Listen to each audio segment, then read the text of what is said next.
We're just gonna have to sit really close. Don't move. We just have to pretend that we love each other.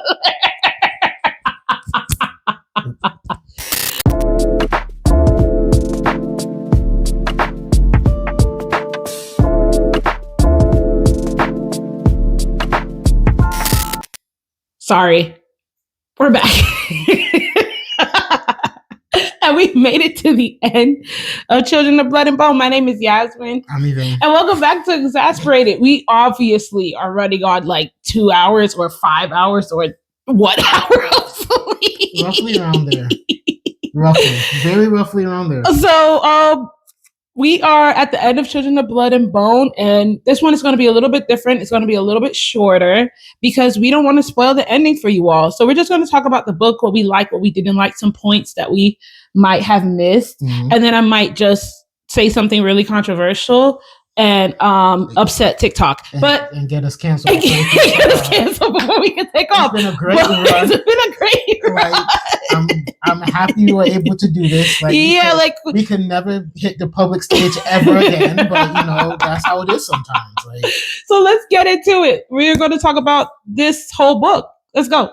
So starting off, the first thing that I really loved that she did was establish the relationship between Zélie and Amari. Yeah, right? yeah. And I kind of sort of like how it started off as a bit antagonistic, but the way they got over that was learning more about each other. It's almost, I don't want to say it's almost a mirror of real life, even though that is kind of sort of the same thing. Yeah. Is that you can start off disliking a person because of where they come from or because of their status or their background. But you really, when you get to interacting with the person, you find out that, hey, actually they're not half bad. And actually, you and them can relate on some level. And I kind of sort of like how at the end of the book, it's almost like this sisterhood that they have. Yeah. To where is that Amari becomes Zélie's closest confidant. So almost whereas like Amari almost, I don't want to say attends to Zélie like Zélie is a princess, but it's going to do that because I'm sorry. It's secure. I think I might have ADD, but come on. ADHD, but go on. Amari doesn't attend to Zélie like a princess, but it's almost like, okay, I can see that something is wrong. Talk to me. Yeah. Like, tell me what's wrong. Tell me what's going on. It's almost like they most definitely act like sisters, even though they come from two drastically different backgrounds. So that's just one of the things that I really like about the book. I'm a huge fan of interpersonal relationships. I think interpersonal is the right word. Especially, I'm a fan of character relationships, not just romantic, but seeing friendships being platonic, built, and even sometimes seeing just the different sides of human relationships. Because in reality, like, we have friends and we have people who are not friends. They're not our enemies, but it's like we wouldn't hang out with them. Yeah. And we have people who we could classify as enemies, to where it's like they did us something or they treat us in a certain way, and we're just like, you know what? Yeah, I actually don't like you. I mean, let's be honest. Even as Christians, we're not immune to human emotion. Yeah. So even though the Bible says love your neighbor, there's certain times to where we're looking at our neighbor like, I don't love you. As a matter of fact, if you were to drop off the cliff of the face of the earth, I wouldn't cry. I'd celebrate. But that's what being human is about. Yeah. And so I really think in this book, especially, she manages to really capture that, not just relationships, but human emotion really well. And that's my piece. I think what I like, since we're going to pass the book like a little speaking torch, you know what I'm saying? I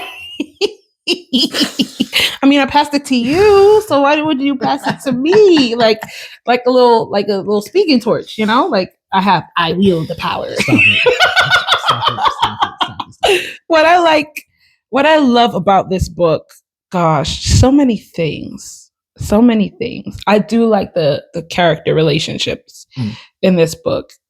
But I think just this overall bad, hardworking character that Zélie is. Hardworking. Yes, hardworking. Hardworking, yeah. But this like amazing character that she is overall, that is not one-dimensional. It's very two-dimensional, a lot of different sides to her. And we see these different sides throughout this book. I think that's what captivated me the most, because this is not something I read as a child. This is something I picked up in college. And so you would get these multi-sided characters, but they weren't people of color. Right. They weren't African. They weren't somebody I could like identify with without the quotation marks. But this felt like it's okay. Let me say this. This book isn't the first book that I've read by a person of color. Not the first book, but it is the first fantasy book that I've read. I want to say it is the first fantasy book that I've read by a person of color. And it felt so great to be reading something that wasn't Roman mythology or Greek mythology or Norse mythology or like something different. And just her character in itself felt like, okay, this is something that is possible. And I guess you have so much deep things to say. I just love this book because the world building was great. It was immaculate. Like I could imagine myself in the jungle, I want to say jungle people, we get canceled already. Oh Lord Jesus. But I could imagine myself in the forests. I can imagine myself by the sea, because she makes it so that your scent, if there was a candle, a scent, she was able to bottle what she said about like the smell of where Zélie was residing before she got to she was going on this quest. There would be a candle for that, like the smells, the sounds, the sights, the colors, all of that is in here. And it's just a wonderful piece of fiction that I have never read until, like I said, it was about college, because I had my own car. I was able to drive. Like, it was college. So like it does something to me when I read this book, when I digest this book, like I ate it. But when I read this book, it does something, because it reminds me that there is now this, and I think I said it this first episode, there's this rise in amazing authors that are not, I hate to say this, but they ain't white. But they are of color, and we get to see these different stories that as a kid we didn't get. Right. And so the future of literature is in great hands, Even though writing is a dying art at this point, because AI, but there is something which I will say AI cannot capture at this point, and if it does, it becomes iRobot, and we just have to like this is the room we're in. Like for real, like if it manages to capture human emotion and experience, the way that physical people, the way that people can physical people. The way that people can, then we're living in iRobot, and we really need to reevaluate, and they might take over, and I'm gonna be scared. But as if we're alive, it could be tomorrow, it could be 50 years. Who knows? But that's what I feel like I said a lot of things, but that's what I love about this book. I could cry, because this work of fiction has altered the way that I view fiction, and that I am looking for good writing like this. Yeah. Like I'm not going to expect anything less than from another book. Like, I want to be captivated. I want to be drawn in. I want there to be good familial relationships and see good interpersonal relationships between others. I want that. I want the heroine not to I want the heroine not to be a love-struck maiden. I want it to be complex. I don't want the trope that love conquers all. I hate that trope now. Like I want deep. I want complicated. I want this, but in different different formats. Yeah. Because all writers are different. You know what I'm saying? Like they're going to write something different. But I want to feel when I closed this book, I was motivated to read more. I was in a reading slump, but also like, dang it. If I could reread this for the first time, I would. If I could wipe my memory and reread this all over again, I would. That's what I want in a book. Reading Torch. I mean, I ain't got much more to say because there's like 5 minutes left. But yeah, and so like Reading Torch. I think the problem that and here we go.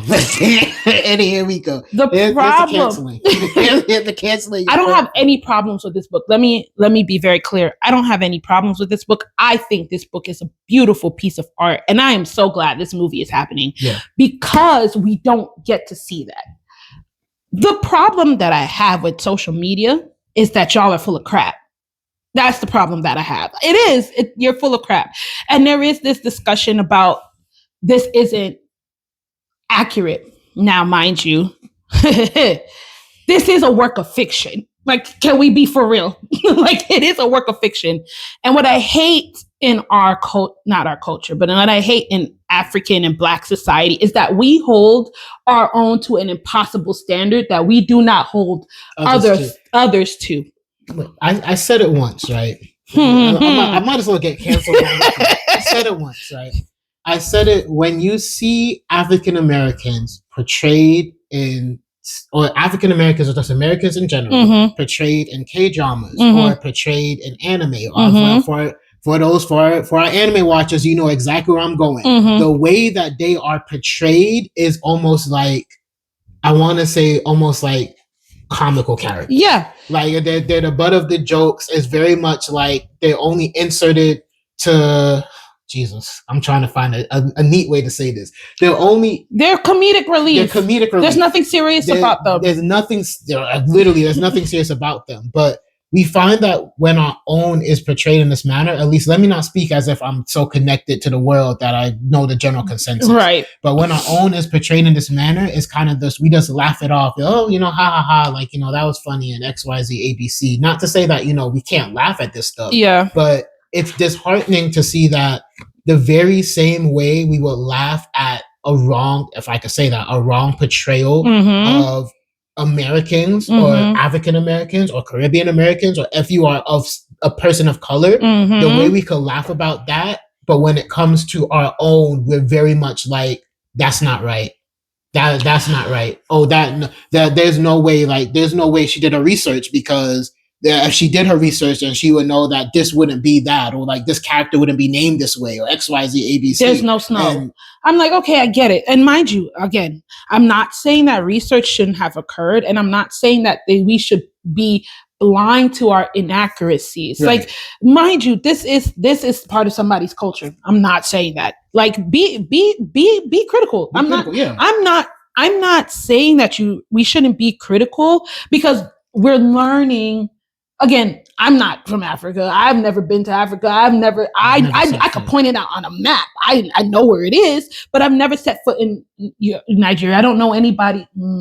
I don't think I know anybody from Nigerian culture. Let me say that. I don't think so. But and so I'm grateful for people saying, well, this is inaccurate and that is inaccurate. But you cannot get me to say that this is not a good book. No one will ever hear me say that this book is garbage.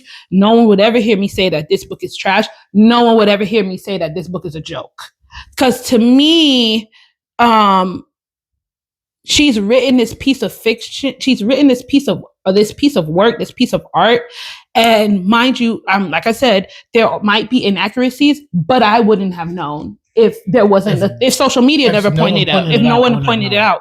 And so I'm just happy in my last 20 seconds, because I'll give this back to you. I'm just happy that we have this author who is willing to put her art on the world stage and let us have a moment in the sun that can be bigger than Harry Potter if we get behind it.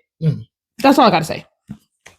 And in my final minute 22, the thing is that as a writer, myself as one who is trying to, well, I won't say trying to reach the world stage, but trying to find their footing in the writing arena, as someone who has, yes, self-published and have gotten to the point to where I can say I can technically call myself, even though I said it just at aspiring, I can technically call myself an author. I know that the work and the blood and the sweat and tears that comes from not just writing a 100 page, but from writing that's almost 400 pages.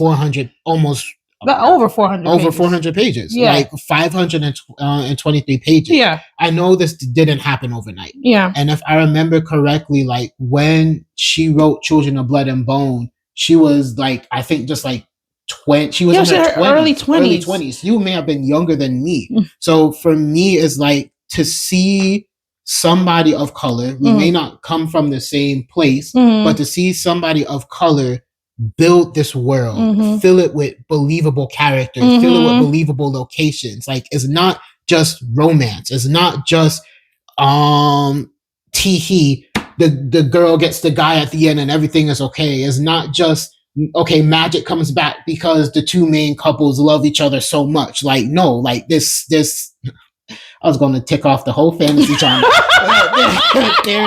there is, and this is coming from a romance lover, there is sustenance to this romance. Yeah. It's not just two characters and everybody else plays the back role. Like everybody is front and center. Everybody has motivations. Everybody has feelings. Everybody has emotions. Everybody exists within this world. Not one character was just created just to push the plot forward. I am over time. But for me, is that seeing what could be the result of hard work and blood, sweat, and tears in a way encourages me to be like, okay, if I may not be her, but if she could do it, then heck, I can do it too. Yeah. I may not write like a high fantasy like this. I may completely tap into like, okay, I watched and played a lot of video games. I watched a lot of anime, played a lot of video games as a kid, and I still do now. So I may make a world that's purely based off of that. But guess what? I'm going to put some people of color in it. Yeah. Because now I know that, you know what, if done correctly, it sells. Yeah. If done correctly, it tells a story that people who are like me, who look like me, who have grown up, now I wouldn't say like me, but have grown up to where it's that not necessarily they had to hide their passions, hide what they like, but they've grown up not having a lot of representation in the media that they consume. It encourages me now to be a part of this movement to where it's like, yeah, we can write Black fantasy characters. Yeah. We can write strong female lead characters. We can write vulnerable Black male characters. Like this book does, like you said, like it just opens a door of possibilities. Like, and I may not have a strong opinion about you about social media, because for me, people's always going to be people. Yeah. And we could go on about that in itself. And honestly, I've exhausted myself discussing people and their ideologies, even when I do not agree and I think their ideologies are stupid. But that is a different conversation for a different time. We are not going to touch that because we're trying to not get canceled too much. Like we're trying to make it to the front of Book Top, but not in a way that have people stitch and be like, yeah, these two need to stay in their lane, because best believe I won't say nothing, but you will hear a lot from her, and I'm not trying to have that. I'm not trying to have them troubles. But yeah, we've did it. Yeah, we've reached the end. I enjoyed it. Yeah, I really did enjoy it. I enjoyed it the first time I read it, and I enjoyed it the second time around. So it's something that, yay, I wield the power. It's something that only because I'm going to pick up the next book. It's something that I am really happy that is a part of my collection, and that I'm excited to see this movie. And I'm glad she has her hand in all of this, because we can't have another Rick Riordan fiasco. Sorry, Rick Riordan. The first go around. So we can't have that. That was disappointing, but this will not be. So we're done with Children of Blood and Bone. Woo-wee! And for our next book, in order to celebrate another Black excellent author, in order to celebrate Yeah. a series that has a book coming out in March when this is coming out. Yeah. In order to talk about another strong female African American lead, we will be jumping. I have my eyes closed because it's like, I want to cry so bad. How good. This book? Oh my God. We're going into Legend Born. Because he's out here drawing it out, and I don't understand. Like, I get it though. I understand. I gotta hype it up because it's worth the hype. Listen. I've told a lot of people about this book, but this book, listen, I've told multiple people about this book, and I've said it 1,000 times. Read this. Read this book. It is too good. I don't care who you are. I don't care what color you are. I don't care where you come from.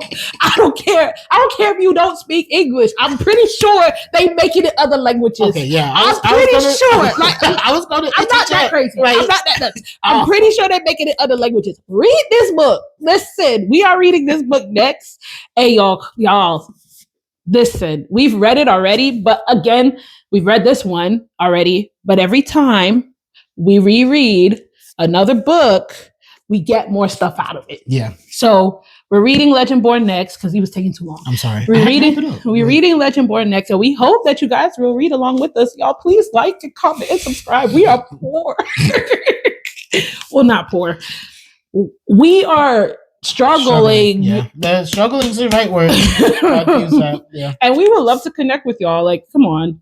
Like, maybe not after I said all that junk about children by the bone, but like, we for sure has made it on the blacklist of probably a couple of content creators. For sure.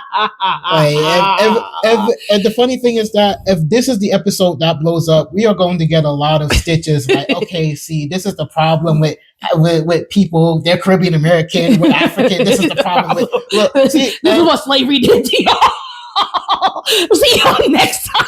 And we're canceled. If we do not get canceled, we will see you guys next time.